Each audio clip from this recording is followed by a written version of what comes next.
Hello everyone, I'm Doctor. It is my pleasure today to present you our project, Let's Make a Story. It is a mobile mixed reality system measuring child engagement for a remote family.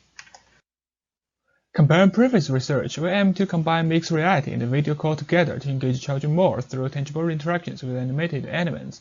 In our pilot study, we aim to utilize multiple metrics combined to measure engagement. Besides these two metrics, we would like to also utilize the analysis of facial expression, and from our study, the most exciting and expressive result comes from the subjective post-interviews. Here is the demo indicating our MR story play for child and grandparent sides. There are two versions of three-page story, where child will play as different characters using Cam, Little Red and Wolf. The left indicates the game view from child side. The child uses the cell phone and Cam for interactions between virtual scene and characters. For example, picking apples in the first scene. The right indicates the game view from grandparent side. The grandparent uses mouse click for interactions like generating apples and path guides. Only the grandparents have the scripts of story to read to the child. As you can see, three virtual scenes will be generated with a three-page story. In the third scene, they will work together to generate an ending of the story. For example, the child chooses to attack the wolf with apples to make sure the safety in the house. Then there is the second story, where child will play as the wolf using Cam.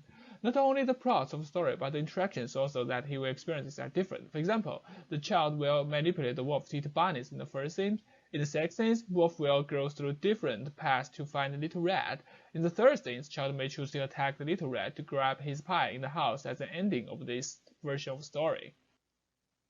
There are multiple challenges of measuring engagement during our study besides the common difficulties of scheduling remote meetings for participants and organizers while under the COVID-19 situations. First one is that when measuring engagement based on the time metric, we found that although the time spent in MR story is much more than that in paper story, we should consider removing the wasted time when child tries to track the cam with a cell phone.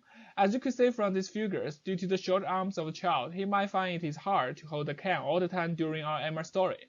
An interesting finding from our study is that to fit for the interactions in the MR story, the child chose to move cell phone instead of cam. To help mitigate the effects of extra unwanted time spent in MR story, we try to reduce the difficulty level of interactions. We added a training session in our system to help children to get used to use cams in MR story and develop the auto-fixing of the virtual scenes. Once a book page is detected by the camera, a virtual background will be generated and auto-fixed in the center of the screen. The second difficulty we made when measuring the engagement is that when we plan to perform facial expressions for our recordings, we found that in many frames the child did not look at the camera exactly, although he looked quite engaged in the story. This makes it a little bit harder for the analyzer to obtain very good results in terms of gaze and facial expressions. Considering that, we performed the post-interviews for both child and his family members to complement this for measuring engagement. In the end, I would like to appreciate all the supports from my co-authors. Dr. Jennifer Haley and I are looking forward to having a nice discussion with you in the workshop. Thank you very much for your attention.